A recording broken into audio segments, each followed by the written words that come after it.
अगर मार्केट को एक आम कमरे की तरह देखा जाए तो तस्वीर कुछ ऐसी बनती है। हाँ, कमरे की तरह। हाँ, एक फर्श है, एक छत है, बिल्कुल। और इन दोनों के बीच में एक गेंद लगातार उछल रही है। बिल्कुल। गेंद नीचे जाती है, फर्श से टकराती है और वापस ऊपर उछल जाती है।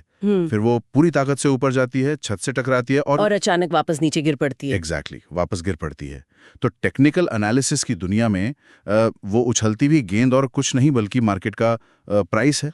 और उस कमरे का जो फर्श और छत है ना, वो दो सबसे महत्वपूर्ण स्तंभ हैं जिन पर ट्रेडिंग साइकोलॉजी टिकी हुई है। सपोर्ट और रेजिस्टेंस। हाँ।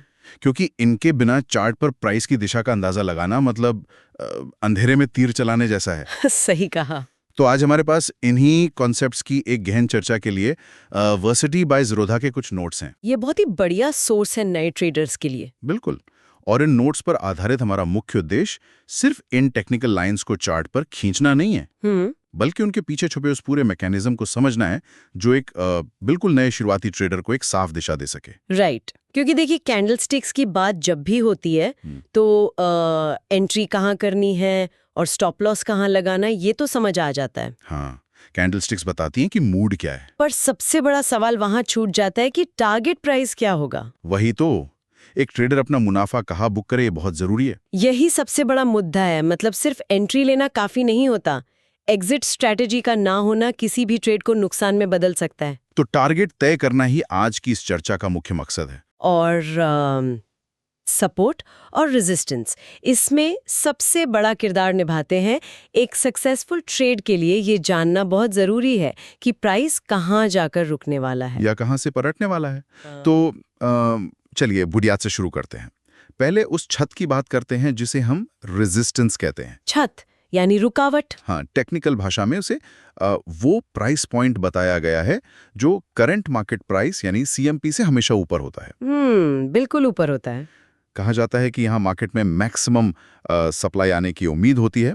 पर एक्सपर्ट, यहाँ मेरा एक टेक्निकल सवाल है। हाँ, पूछिए। एक खास प्राइस पॉइंट पर अचानक से सप्लाई यानी बिकवाली क्यों बढ़ जाती है? अरे, इसके पीछे पूरा खेल ह्यूमन साइकोलॉजी और मार्केट मेमोरी का है। अच्छा, वो कैसे? देखिए, रेजिस्टेंस जैसा कि नाम से ही पता चलता है, रुकावट। जब प्राइस एक सतह तक पहुंचता है तो वहां बेचने वाले ट्रेडर्स खरीदने वालों पर हावी हो जाते हैं। होता ये है कि जिन लोगों ने पहले उस लेवल पर खरीदारी की थी और प्राइस वहां से गिर गया था, वो लोग ट्रैप्ड होते हैं। एग्जैक्टली। हाँ। वो महीनों तक नुकसान झेलने के बाद उस प्राइस के वापस आने का इंतजार करते हैं। समझ, जैसी प्राइस वापस उस लेवल पर आता है, उन्हें अपना पैसा बिना नुकसान के वापस निकालने का मौका दिखता है और वो दबाकर बेचना शुरू कर देते हैं। इसलिए वो एक्स्ट्रा सप्लाई प्राइस को और ऊपर जाने से रोकती है और वापस नीचे धकेल देती है। बिल्कुल सही। इसे हम नोट्स में दिए गए अंबुजा सीमेंट्स के चार्ट उस उदाहरण से जोड़ते हैं। हाँ, अंबुजा वाला एग्जाम्पल बहुत क्लियर है। मान लीजिए कि अंबुजा सीमेंट्स का करंट प्राइस 206.75 यानी 206.75 चल रहा है और चार्ट पर एक क्लियर रेजिस्टेंस 215 के लेवल पर दिख रहा है। अब अगर किसी ट्रेडर ने लॉन्ग पोजीशन बनाई है, यानी उसे लगता है कि शेयर ऊपर जाएगा, तो ये 215 का लेवल उसके लिए एग्जिट टारगेट बन जाना चाहिए। एग्जैक्ट टारगेट बन जाना चाहिए, राइट? हाँ, क्योंकि हिस्ट्री बताती है कि 215 पर आते ही अचानक से नए सेलर्स मार्केट में उतर आएंगे और सप्लाई बढ़ेगी। तो अगर प्राइस 206 से निकलकर 215 की तरफ बढ़ रहा है तो वहां से एक रिवर्सल का बड़ा खतरा है। इसलिए समझदारी इसी में है कि एक लॉन्ग ट्रेडर प्राइस के उस दीवार से टकराकर वापस गिरने से पहले ही 215 के आसपास अपना मुनाफा वसूल करे और मार्केट से बाहर निकल जाए। लेकिन इसमें कॉन्ट्रडिक्शन भी तो है। कैसा कॉन्ट्रडिक्शन? अगर सबको पता है कि 215 पर रेजिस्टेंस है और वहां सब बेचने वाले हैं, तो क्या स्मार्ट मनी या बड़े इंस्टीट्यूशनल इन्वेस्टर्स जानबूझकर प्राइस को 215 के उस पर पुश नहीं करेंगे ताकि रिटेल ट्रेडर्स ट्रैप हो जाए? हाँ, बिल्कुल। ये मार्केट का एक और कड़वा सच है। ब्रेकआउट्स होते हैं और बड़े खिलाड़ी बिल्कुल यही करते हैं। तो आम ट्रेडर क्या करे? देखिए, एक आम ट्रेडर के तौर पर हम हमेशा हाईएस्ट प्रोबेबिलिटी पर खेलते हैं। जब तक किसी बड़ी वॉल्यूम के साथ वो रेजिस्टेंस टूट ना जाए तब तक उसे एक ठोस रुकावट ही माना जाएगा। अच्छा, मतलब हम एक्सेप्शन पे ट्रेड नहीं करते? नहीं, हम उस नियम पर ट्रेड करते हैं जो ज्यादा बार सच साबित होता है। ये बात लॉजिक के हिसाब से ठीक लगती है। अब उस फर्श की तरफ आते हैं, यानी सपोर्ट। हाँ, फर्श। अगर रेजिस्टेंस छत है जहां सप्लाई आती है, तो सपोर्ट वो प्राइस पॉइंट है जो करंट मार्केट प्राइस से नीचे होता है। और वहां मैक्सिमम डिमांड आनी चाहिए। सपोर्ट वो जमीन है जो गिरते हुए मार्केट को संभालती है। जब प्राइस लगातार गिर रहा होता है तो एक ऐसा लेवल आता है जहां उन बायर्स को लगता है कि शेयर अब बहुत सस्ते दाम पर मिल रहा है, डिस्काउंटेड दाम पर। हाँ, ये वो लोग होते हैं जिनसे पिछली बार ये एंट्री मिस हो गई थी। वहां अचानक से इतनी खरीदारी यानी डिमांड आती है कि बेचने वालों का फ्लो सूख जाता है। और यही एक्सेस डिमांड प्राइस को वापस ऊपर की तरफ बाउंस करवा देती है। बिल्कुल सही पकड़ा आपने। वॉर सिटी के नोट्स में सिप्ला लिमिटेड का एक बहुत दिलचस्प केस स्टडी दिया गया है इस पर। हाँ, सिप्ला का शॉर्ट ट्रेड वाला एग्जाम्पल। हाँ, मान लीजिए सिप्ला का प्राइस 442.5 चल रहा है और चार्ट बताता है कि 435 पर एक सॉलिड सपोर्ट मौजूद है। 435 पर। अब जिस ट्रेडर ने शॉर्ट सेल किया हुआ है, यानी पहले बेचा है और सस्ते में खरीदकर फायदा कमाने का इरादा रखता है, तो वो ट्रेडर अपना ट्रेड कैसे मैनेज करेगा, ये सवाल है ना। वही, वो ट्रेडर आखिर क्या करेगा? उस शॉर्ट सेलर के लिए वो 435 एक परफेक्ट एग्जिट पॉइंट बन जाएगा। क्यों? क्योंकि गिरावट का फायदा उठाने के बाद उसे पता है कि 435 के आते ही मार्केट में नए खरीदार कूद पड़ेंगे। डिमांड आएगी। हाँ, डिमांड आएगी और प्राइस वापस ऊपर भागेगा। तो अपना मुनाफा खोने से बचने के लिए वो शॉर्ट सेलर 435 आते ही अपने शेयर्स वापस खरीद लेगा और ट्रेड क्लोज कर देगा। ये सब सुनने और पढ़ने में बहुत आसान और क्लियर लगता है कि 435 पर खरीद लो और 215 पर बेच दो। पर प्रैक्टिकल मार्केट अलग होता है। वही तो, सच्चाई ये है कि मार्केट ऐसी पिन पॉइंट एक्यूरेसी से काम नहीं करता। क्या ऐसा नहीं है कि एक नया ट्रेडर इस 435 के एग्जैक्ट नंबर को पत्थर की लकीर मान लेता है और बस वहां से निकलने या घुसने का इंतजार ही करता रह जाता है? ये तो सबसे बड़ी गलतियों में से एक है जो ट्रेडिंग शुरू करने वाले लोग करते हैं। अच्छा। देखिए, टेक्निकल एनालिसिस में कोई एग्जैक्ट नंबर नहीं होता है। ये कोई मैथ्स की इक्वेशन नहीं है जहां 2 और 2 4 ही होंगे। तो फिर क्या है? मार्केट लोगों की भावनाओं पर चलता है, इमोशंस पर। इसलिए एक एग्जैक्ट लाइन बनाने के बजाय हमें एक जोन या एरिया ढूंढना होता है। अप्रोक्सीमेशन बहुत जरूरी है। यानी हमें मार्जिन ऑफ एरर रखना होगा। बिल्कुल, मार्जिन ऑफ एरर रखना ही पड़ता है। नोट्स में भी इसका जिक्र है। वैसे अगर सिप्ला वाले किस्म में 429 के आसपास का हिस्टोरिकल सपोर्ट दिख रहा है तो समझदार ट्रेडर उसमें ऊपर नीचे 3 से 4 पॉइंट्स का बफर जोड़ देगा। एक बैंड बना देगा। हाँ, वो देखेगा कि 426 से लेकर 432 तक का पूरा हिस्सा एक सपोर्ट जोन है, ना कि कोई अकेली लाइन। आप ठीक दिशा में सोच रहे हैं। ये जोन इसीलिए बनाया जाता है क्योंकि सभी बायर्स ठीक 429 पर ऑर्डर लगाकर नहीं बैठे हैं ना। सही बात है। कुछ लोग सोचते हैं कि 431 पर ही खरीद लिया जाए ताकि मौका हाथ से ना निकल जाए, और कुछ इंस्टीट्यूशनल एल्गोरिदम्स 427 तक प्राइस को धकेल सकते हैं ताकि वीक ट्रेडर्स बाहर हो जाए। तो वो पूरा 426 से 432 का बैंड एक कुशन की तरह काम करता है। हाँ, वो पूरा एरिया ही सपोर्ट है। समझ गया। इन थ्योरी ये सब बहुत बढ़िया है। सपोर्ट डिमांड लाता है, रेजिस्टेंस सप्लाई लाता है, और इन्हें लाइंस की जगह जोन्स में देखना चाहिए। पर सबसे बड़ा प्रैक्टिकल रोड ब्लॉक तो अब आता है। वो क्या? एक आम ट्रेडर अपना चार्ट खोलता है और वहां उसे बस हरी और लाल कैंडलस्टिक्स का मिला दिखता है। उसे इन जोन्स को खुद आइडेंटिफाई कैसे करना है, ये सबसे मुश्किल हिस्सा लगता है शुरू में। हाँ, नोट्स इन जोन्स को पहचानने के लिए कुछ टेक्निकल स्टेप्स सिखाते हैं, पर मैं चाहता हूं कि हम उन्हें बिना किसी टेक्स्ट बुक लिस्ट के थोड़ा लॉजिकल तरीके से समझें। जरूर। सबसे पहले बात आती है डेटा की।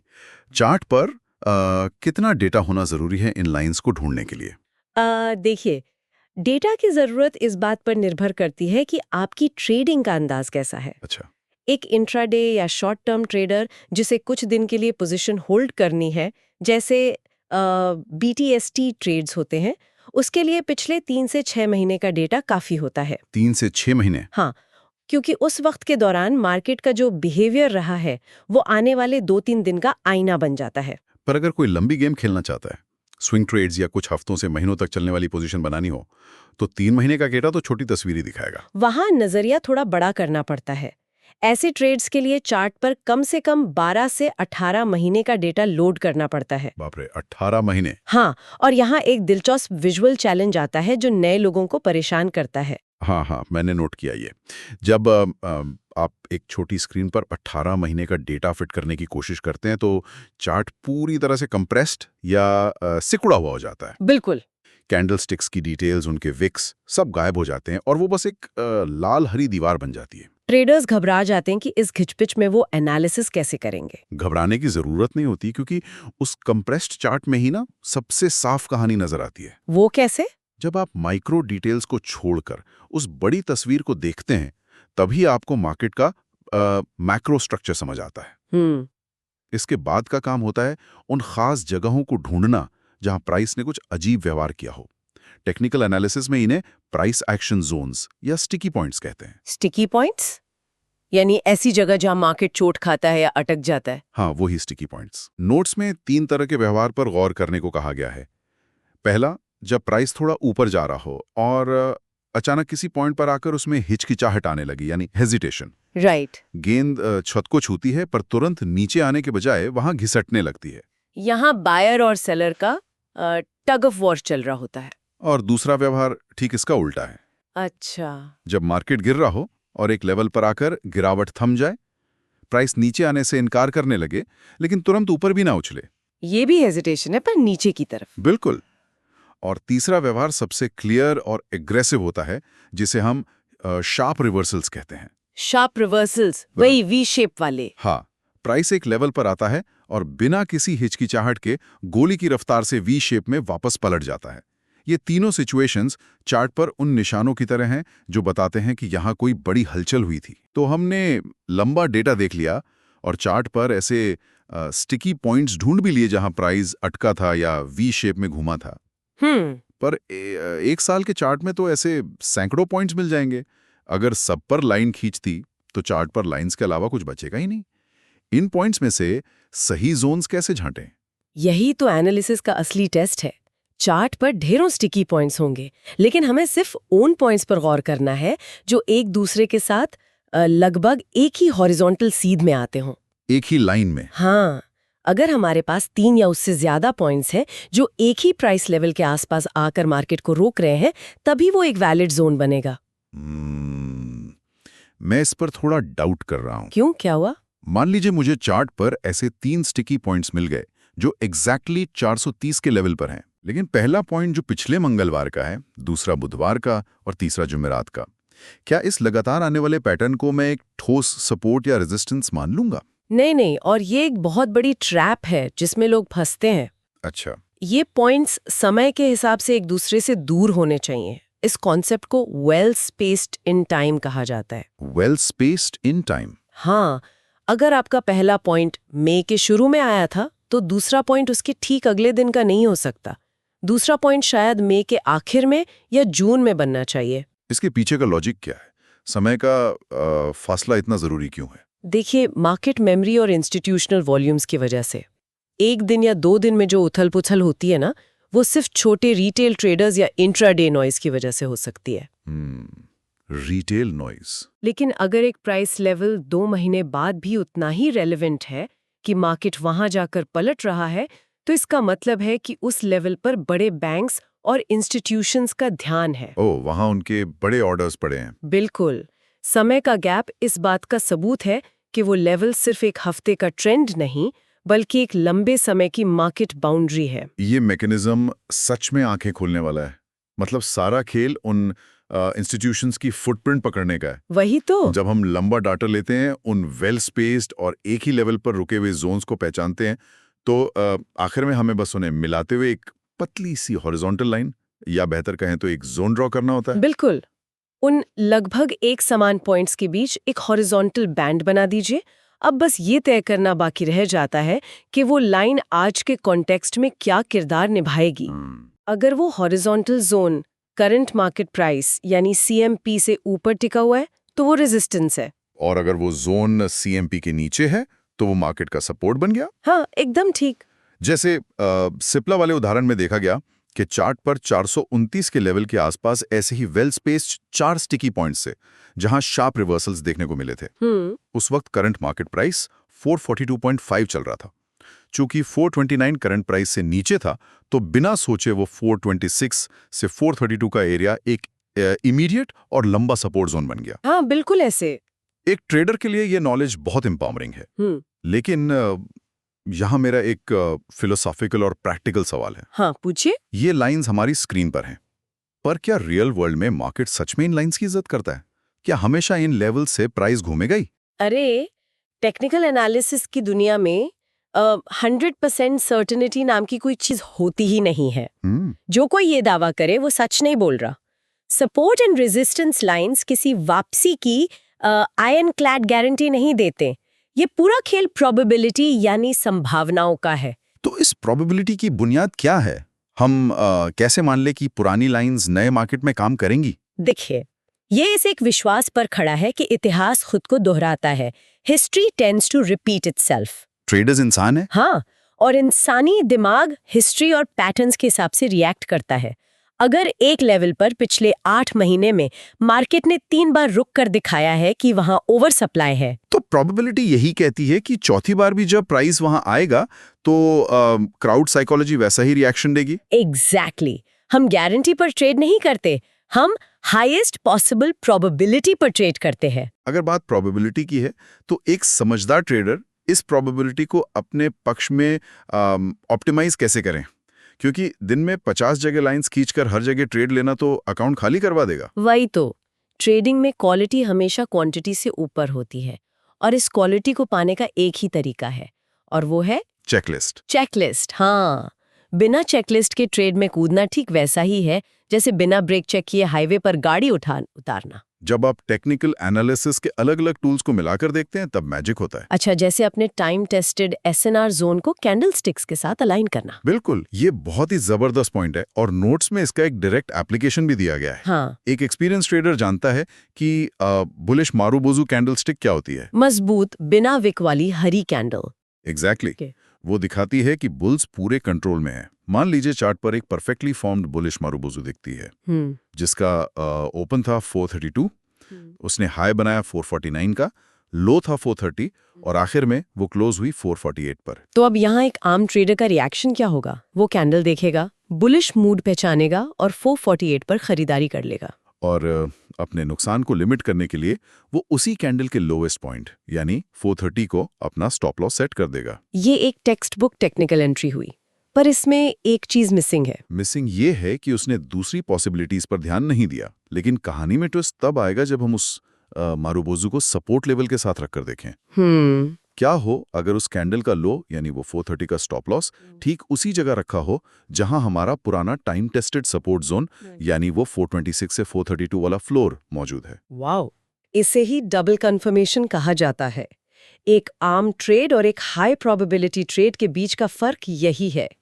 डबल कंफर्मेशन मतलब 2 इंडिकेटर्स एक साथ? हाँ, एक तरफ तो कैंडलस्टिक खुद चीख कर कह रही है कि नए खरीदार मार्केट में आ गए हैं, और दूसरी तरफ ठीक आपके स्टॉप लॉस के पीछे एक हिस्टोरिकल सपोर्ट की दीवार खड़ी है जो पिछले 10 साल से टूटी नहीं है।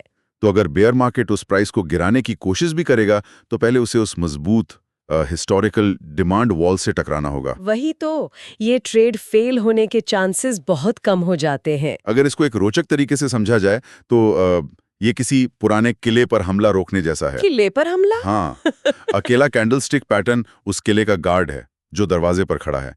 वो आपको करंट अलर्ट देता है।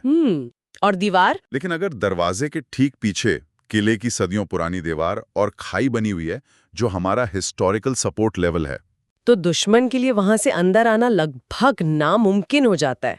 Double safety mechanism. बिल्कुल यही है वो। इसलिए एक प्रोफेशनल ट्रेडर अपनी चेकलिस्ट जरूर बनाता है। पहला सवाल, क्या चार्ट पर कोई वैलिड कैंडलस्टिक पैटर्न दिख रहा है? अगर जवाब हाँ है, हाँ, तो क्या वो ट्रेड ले लेगा? नहीं, वो ट्रेड नहीं लेता तुरंत। वो दूसरा सवाल पूछता है, क्या उस पैटर्न के इर्द गिर्द कोई लंबा टाइम टेस्टेड सपोर्ट या रेजिस्टेंस है जो उस दिशा का समर्थन कर रहा है? जब दोनों सिग्नल एक दिशा में इशारा करें, सिर्फ तभी कैपिटल रिस्क करना चाहिए। एग्जैक्टली। एक डिसिप्लिन ट्रेडर वही है जो सिर्फ इन परफेक्ट सेटअप्स का इंतजार करें। ये पूरा डिस्कशन इन नोट्स का निचोड़ निकालने में बहुत मददगार रहा। हमने देखा कि रेजिस्टेंस वो छत है जहां हिस्ट्री के हिसाब से सप्लाई या बिकवाली आती है, क्योंकि ट्रैप ट्रेडर्स एग्जिट ढूंढते हैं। सही बात है। और सपोर्ट वो फर्श है जहां मिस्ड अपॉर्चुनिटीज ढूंढने वाले बायर्स डिमांड ले आते हैं। इन लेवल्स को आइडेंटिफाई करने के लिए लंबे समय का data, well spaced sticky points और जोन अप्रॉक्सीमेशन बहुत बड़ा किरदार निभाते हैं। और सबसे बड़ा लेसन वही कैंडलस्टिक पैटर्न और एसएनआर का डबल कंफर्मेशन ही एक ट्रेडर को भीड़ से अलग करता है। बिल्कुल, ये मैकेनिज्म ही मार्केट की सांस और धड़कन है। इसको समझ लिया तो चार्ट्स अपने आप में किताब की तरह लगने लगेंगे। सही कहा आपने। आज की विस्तृत चर्चा यहीं खत्म होती है, लेकिन समाप्त करने से पहले मैं एक ऐसा सवाल छोड़कर जाना चाहता हूं जो किसी टेक्निकल किताब या सोर्स में नहीं लिखा है, अच्छा, पर इस पूरे सिस्टम की रूह से जुड़ा है। कैसा सवाल?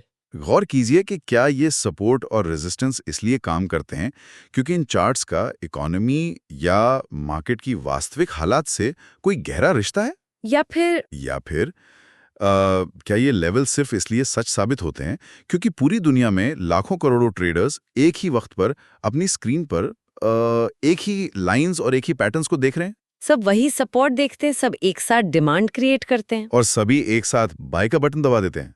तो क्या टेक्निकल एनालिसिस आखिर में सिर्फ एक सेल्फ फुलफिलिंग प्रोफेसी है, एक ऐसी कहानी जिसे लोग कलेक्टिवली मान लेते हैं और उस बिलीफ के दम पर खुद ही उसे सच कर दिखाते हैं?